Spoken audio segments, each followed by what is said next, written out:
noite aqui conosco. E vocês que estão em casa, nos acompanhando pelas mídias digitais, sejam todos muito bem-vindos e, recebam nosso abraço fraterno. Para nós que estamos presencialmente, em primeiro lugar, vamos desligar os celulares, porque pela lei de Murphy, ele toca.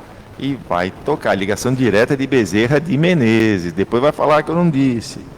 Tá bom? Nem no vibracol, para a gente não ficar curioso. Com zip, zip, zip, zip, aquela molhadinha. Né? Então vamos lá. Nossa Casa de Paz e Amor distribui cestas básicas para as famílias assistidas da casa, né? Todos os meses. E todos os dias nós pedimos. Para quem puder nos ajudar com uma cesta básica, ótimo. Com duas, melhor ainda. Com um item, cada um dentro da sua possibilidade.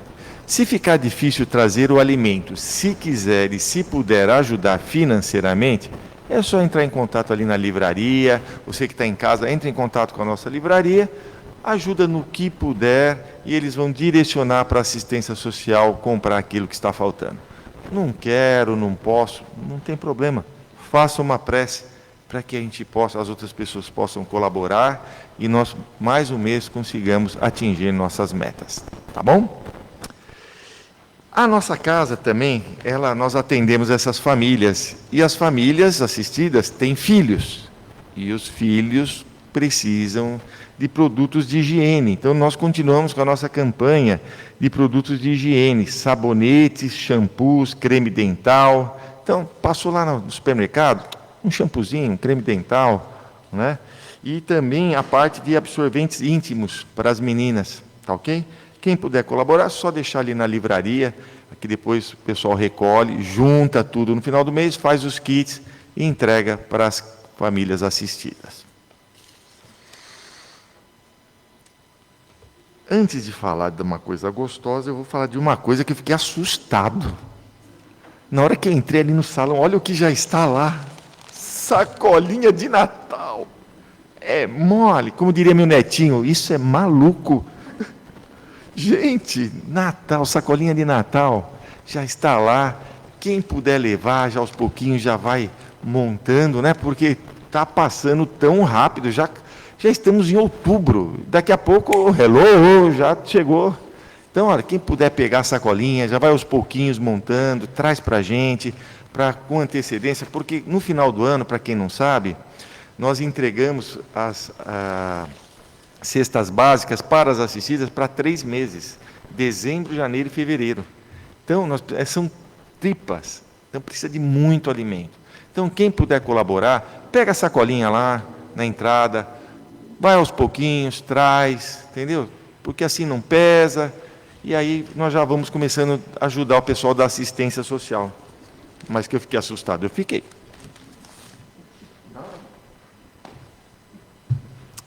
E hoje é sexta-feira. O nosso pessoal faz as coisas gostosas para nós. E hoje nós temos pizza. Italiano, coisa que eu adoro, né? Então, e olha, nós temos lá com recheios de mussarela, calabresa e atum pré-preparadas, só levar para casa, dar aquela esquentada, né? Já garante a janta, já garante amanhã. Então, só passar que já estão prontas lá e levar para casa, ou você que está em casa, dá uma passadinha aqui e pegar a sua. Deve estar uma delícia. Não, nessa hora, falando de pizza, de comida, também não é fácil, né? Toscana? Ah, é? Ó, acabei de receber uma informação, tem a toscana também. Eu não sei como que é, mas... Como que é a toscana? Calabresa com mussarela, é a toscana. Muito prazer. Hoje quem vai conversar conosco, nossa querida Ana Araújo, bem atrás de mim aqui. Querida trabalhadora aqui da casa, com certeza vai nos trazer um grande aprendizado, porque ela vai falar sobre o nosso livro do mês. E esse livro está lá na livraria com 20% de desconto, quem depois quiser comprar, que é muito legal. Esse livro aqui eu li faz tempo, quando eu comecei aqui, né? É um dos livros de Chico Xavier. É muito legal, vale a pena, tenho certeza que vale a pena. Eu vou fazer a leitura da mensagem, leitura do Evangelho, a prece inicial, depois a Marcinha, a nossa Ana, faz a palestra, e a Marcinha, no final, faz as vibrações gerais, vibrações dos passes, das águas e a prece final. Um grande aprendizado para todos nós. Do livro Vigiai e Orai, psicografado pelo médium Carlos Bacelli, pelo espírito Irmão José. Jesus nasceu num berço pobre, cresceu no campo, trabalhou numa carpintaria, conviveu com pessoas oprimidas, meditava nos montes, pregava às margens de um lago, curava cegos e leprosos, percorria as estradas, ia de aldeia em aldeia, trajava uma simples túnica, não possuía dinheiro, auxiliava a todos, repartia o pão, foi injustamente perseguido, preso e torturado, morto numa cruz. Uma vida em quase tudo tão semelhante à tua. Falta-te, no entanto, tudo fazer do modo como ele o fez. Sofrer a gente sofre, né? Falta só fazer nossa parte.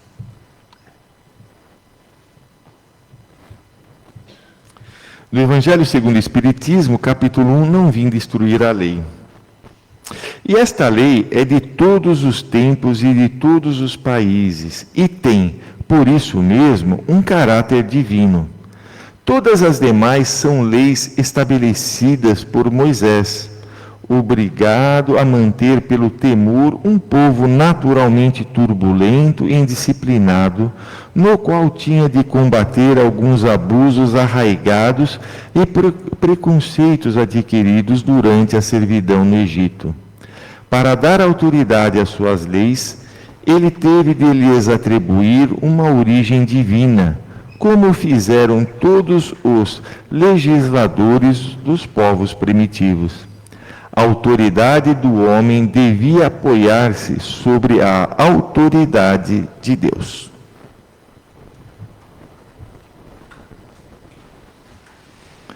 Deus, Pai de infinito amor e de bondade, querido Mestre Jesus, amigos da espiritualidade que coordenam esse trabalho de palestra, vibração e paz, rogamos que envolva a nossa querida Ana Araújo, iluminando, para que ela possa nos passar tudo o que preparou, e que nós, Senhor, possamos entender estes ensinamentos, essa mensagem. Querido Jesus, nos ilumine, nos guie, nos proteja, hoje e sempre. Graças a Deus.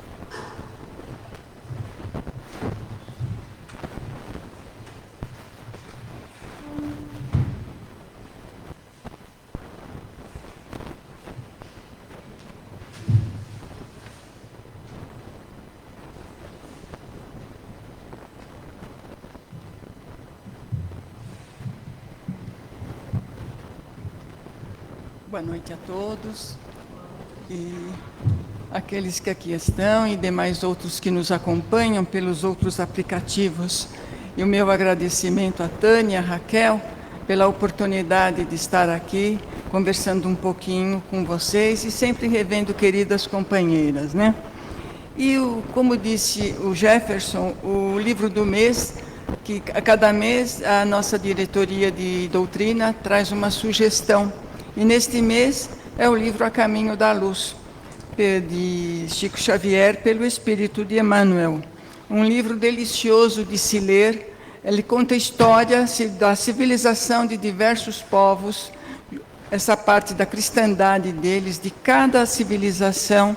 Então, um povo independente do outro, são quase 200 folhas, mas que passa rapidíssimo de você poder ler. Você cada vez mais quer ver como é que a outra população enfrentou, enfim, essa parte da espiritualidade, da religião, à época, vamos dizer assim, como que eles enfrentaram, como eles entendiam, como deveria de ser a dedicação a Deus ou a inúmeros deuses, né, na civilização politeísta.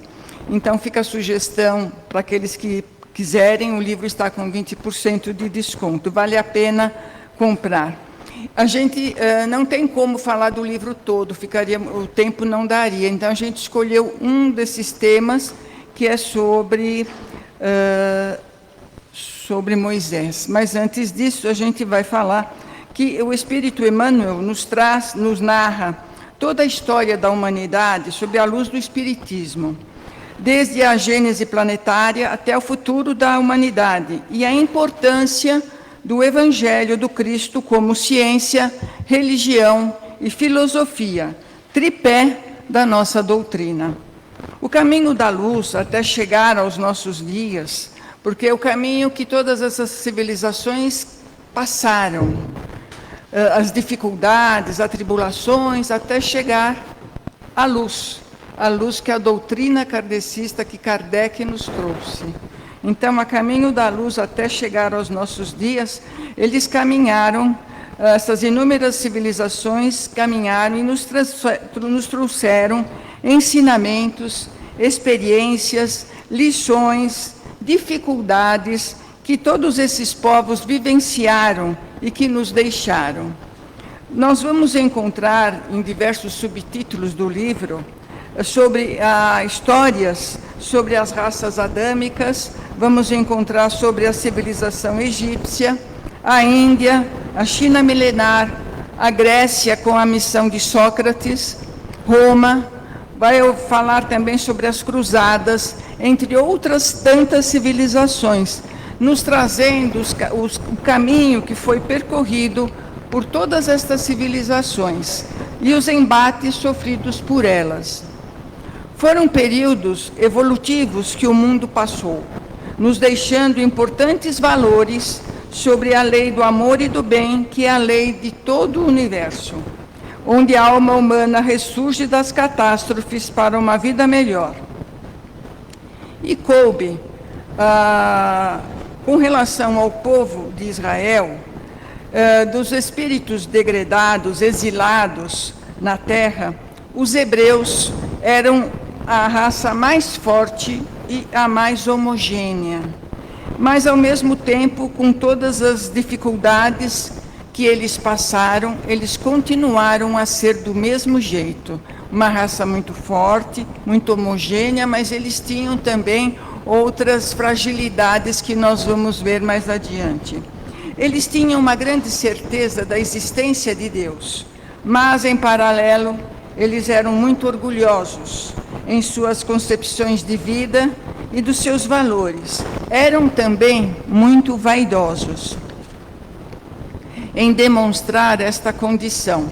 Eles não eram civilização, não eram pessoas muito acessíveis às demais raças. Eles tinham um certo distanciamento, vamos dizer que eles se achavam os diferentes, melhores do que os outros, não só pelo orgulho dele, mas pelos conhecimentos que eles sempre consideravam ter. A par disso tudo, eles deixaram para nós a fraternidade e uma fé soberana. Eles eram uma população, uma civilização sem pátria e sem lar, como colocado no livro. E muitos vão me estranhar, mas como que sem pátria e sem lar? Realmente, o livro ele foi escrito em 1938, então só veja quantas décadas foi a existência deste livro. Em maio de 1948, a parte da Palestina anexou-se e criou o Estado de Israel. Foi aí que eles passaram a ter a pátria, né? Então, já naquela época eles não tinham, então todos tinham a sua pátria, menos eles. Então, eram considerados heróis, por assim considerarem viver, porque você tinha que ter um status, uma condição, mas eles não tinham isso, eles tinham tudo menos essa condição de ter uma pátria para dizer, eu sou desse país, eu posso fazer isto, ou eu quero fazer isto, né? Então, eles eram considerados heróis por saber viver nestas condições, exemplificando eles a solidariedade humana. Passaram duras lições, decorrentes do orgulho e do seu exclusivismo, que foram deixadas para os povos conhecerem, os povos do mundo todo sempre acabaram por conhecer essa condição deles todos. Os judeus foram os que sofreram com o exílio, foram os que mais sofreram com o exílio. Eles eram orgulhosos e eram pessoas revoltadas, porque eles achavam que o mundo não os compreendia. E com isso eles viveram, claro, sempre debaixo de embates e embates para tentar compreender, né? Moisés, o grande legislador hebreu, ele recebeu uma primorosa educação, ofertada pela princesa egípcia Termutes, e que encontrou Moisés encontrou o bebê Moisés num rio, e ela o recolheu e levou para o palácio, e lá ele recebeu toda a educação, tudo aquilo que um ambiente palaciano possa oferecer. Mas esta colocação sobre a vida de Moisés, nós vamos encontrar, às vezes, em outros livros, registros diferentes. Não são todos que contam esta história sobre a vida de Moisés, de como chegou Moisés, de onde ele veio, como ele veio. Conta-se esse lado dele, de que ele foi encontrado por esta princesa e recebeu toda a educação palaciana. Mas nem por causa disso ele deixou de ter o grande mérito dele. Ele foi o grande mensageiro divino, responsável por agrupar os companheiros e os seus seguidores ao Monte Sinai, onde ele recebeu os 10 mandamentos, símbolo de toda a justiça do mundo. Então vejam a grande importância de Moisés no mundo todo, na verdade, e na nossa doutrina também, né? Então foi ele o grande mensageiro divino a receber os 10 mandamentos, símbolo de toda a justiça do mundo, de toda a história da cristandade. Moisés realizou grandes feitos. Ele deixou o Pentateuco, não aquele Pentateuco de Kardec, mas o dele, onde foram 5 livros, em que ele narrou, nestes 5 livros, desde a criação do mundo, ele narrou toda a história de Israel, desde Abraão. Ele colocou também a saída do Egito, a entrega do Torá e toda a peregrinação pelo deserto. Os 5 livros que compõem o Pentateuco de Moisés são Gênesis, Êxodo, Levítico, Números e Deuteronômio. Então, nesses 5 livros, que a gente chama de Pentateuco, ele conta toda a história, narra tudo aquilo que essas populações, que essas civilizações passaram. E com isto, com este trabalho importantíssimo que ele fez, ele começou a construção da mais importante ciência religiosa de todos os tempos, que é a cristandade. E aí nós temos também, no mesmo capítulo, sobre o judaísmo e o cristianismo. As escrituras deixadas pelo povo judeu no Antigo Testamento, elas eram revestidas de muito segredo. Quase ninguém entendia, nem para ler, nem entender as palavras simbólicas que lá tinham, né? E sinais enigmáticos, só aquelas pessoas muito bem entrosadas a eles que conseguiam decifrar essas leituras. Mas mesmo assim, essas escrituras, elas continham poemas e cânticos de amor e de esperança. E Moisés, mesmo com o seu primitivismo, ele recebeu os 10 mandamentos, conforme a gente colocou, lá no Sinai, base de todo o alicerce moral do mundo. Então veja o quanto a importância até hoje de Moisés, né? E Jesus ensina a toda a humanidade o voo divino para as luzes do céu. As tribos da época, desprotegidas que eram, elas tinham uma grande fortaleza espiritual, nutridas pela fé. A fé que sustentava esses nossos irmãos, por todos os caminhos por onde eles passavam.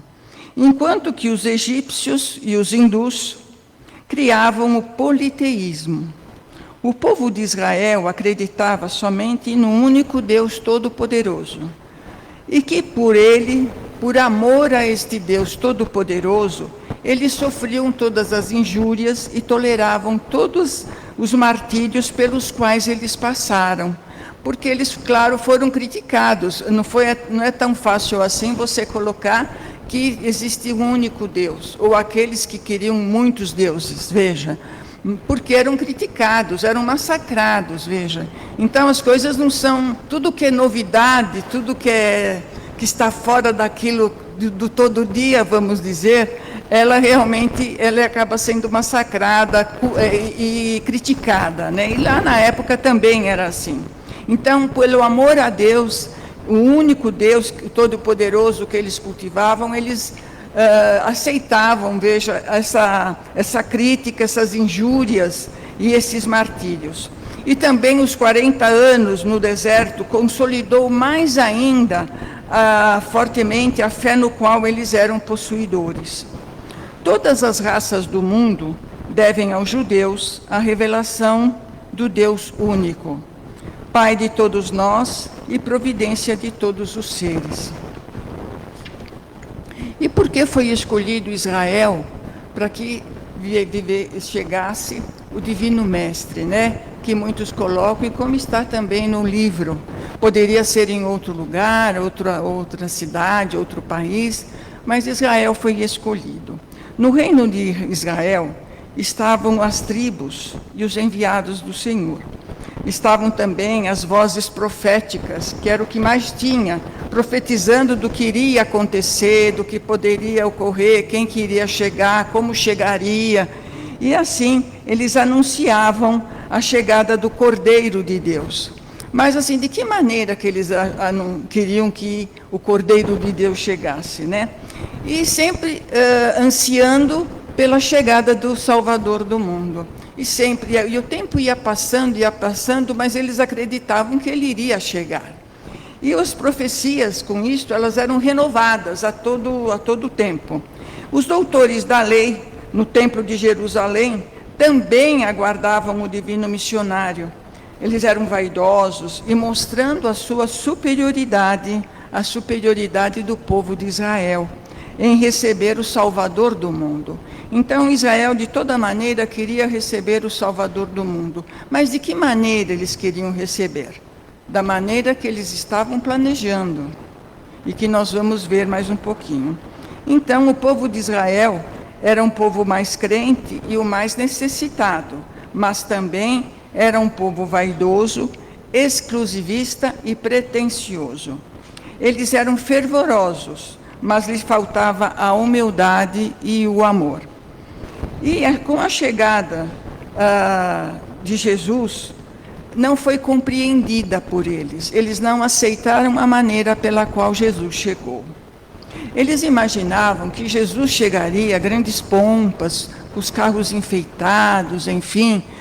Foi assim que eles estavam prevendo e imaginavam a chegada do Divino Salvador. E, por sua vez, não aceitaram a maneira como o nosso Mestre querido chegou. Ali, junto a José e Maria, em meio aos animais, enfim, numa manjedoura, naquela simplicidade em que José é o carpinteiro, e com a grande missão que Jesus veio de amor e humildade. Então, isso lhe trouxe uma revolta àquele povo, né? E eles achavam também que Jesus, ao chegar, Jesus iria humilhar todos os reis do mundo, conferindo a Israel todos os prodígios. Então, desde o início, Israel queria que Jesus ali viesse, mas para cada vez mais Israel se sentir poderoso frente ao mundo todo, mas de acordo com as condições que eles planejavam, que Jesus chegaria. Mas foi exatamente o inverso. Jesus mostrou a nós a humildade, o amor, vindo numa manjedoura. Então, quanto de caridade, vamos dizer, de simplicidade de Jesus a nos mostrar as condições que ele veio. Ele para nos mostrar que ele sempre foi igual a nós, né? Então, Jesus chegou em meio aos animais, na manjedoura, e com a grande missão de amor e de humildade, junto aos pobres, aos seguidores, aos pecadores, juntos ao mundo todo. Jesus, junto ao Tiberíades, ele pregava a fraternidade, o amor, a sabedoria, a humildade. Aonde fosse que Jesus estivesse, ele sempre tinha uma leva grande de seguidores, de pessoas que se tornaram seus apóstolos, enfim, pessoas importantes que ficaram com Jesus praticamente até o fim dos seus dias. O judaísmo, cheio de orgulho, não compreendia a ação do emissário divino, dele ter chegado nesta simplicidade. Mesmo sendo uma civilização fervorosa, não entendiam que a salvação começa dentro de nós. E cumprindo-se as profecias, o divino Cordeiro carregou a cruz até o Calvário.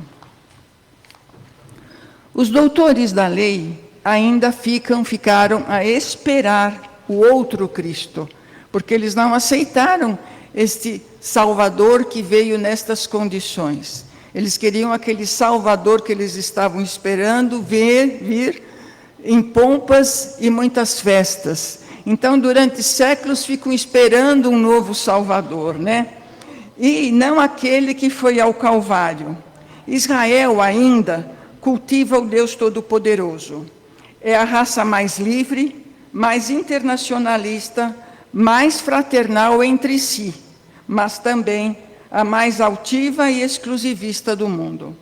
O presente livro, ele foi, como eu falei, escrito em 38, e só em 1938, e só em 1948, Israel, a Palestina tornou-se o Estado de Israel.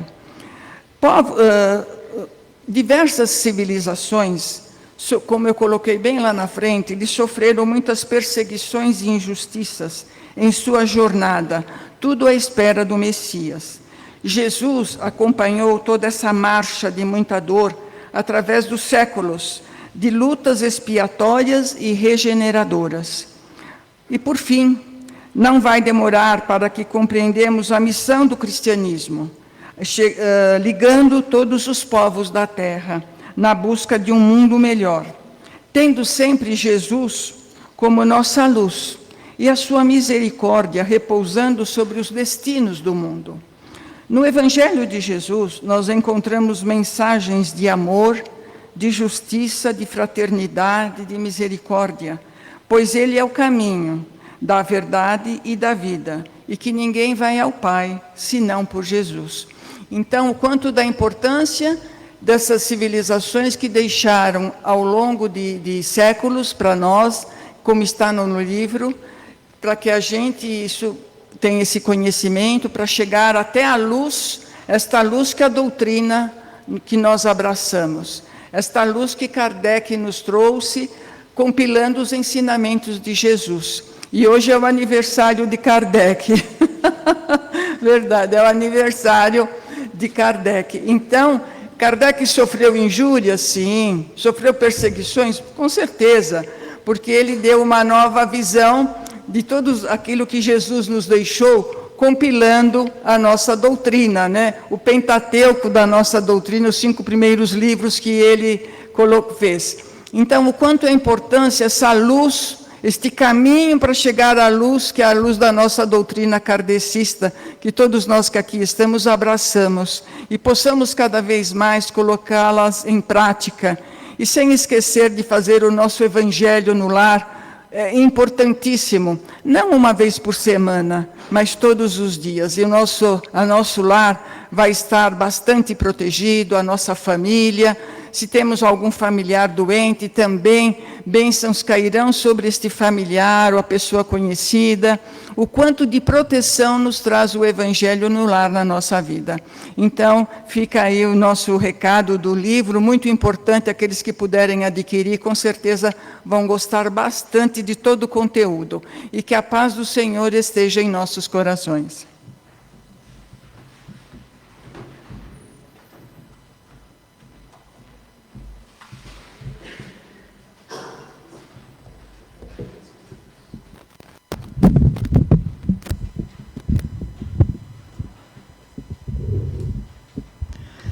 E assim nós vamos agradecendo essa nossa querida Ana Araújo, que ela leve consigo o nosso carinho, a nossa gratidão.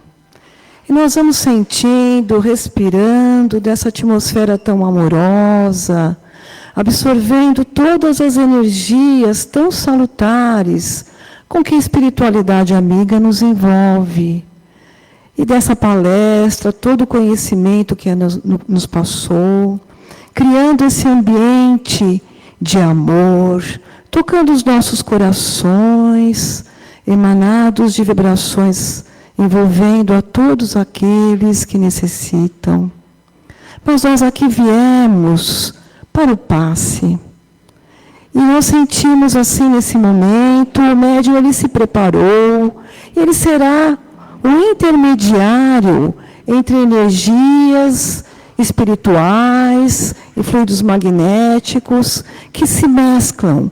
Vamos nesse momento mentalizando Jesus, a sua luz que vai nos envolvendo, desde o topo da nossa cabeça, vai assim iluminando os nossos pensamentos, clareando a nossa visão, ampliando a nossa audição, equilibrando todo o funcionamento do nosso sistema nervoso, daquela ação dos neurotransmissores, substituindo a tristeza pela alegria, o desânimo pelo ânimo, pela vontade de viver, para perceber o quão importante é essa nossa existência.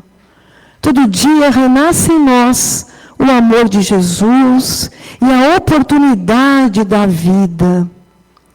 Essas energias do passe vão restabelecendo a nossa saúde como um todo, beneficiando todos os órgãos, o seu funcionamento.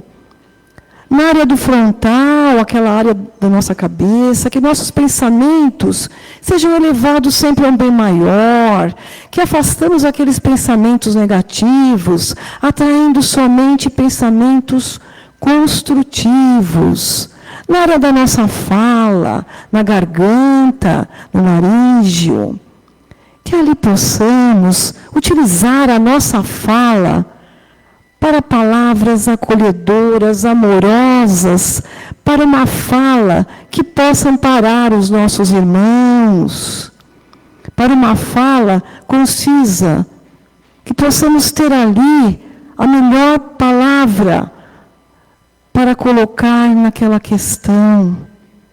Vamos inibir a maledicência, aquilo que não devemos falar.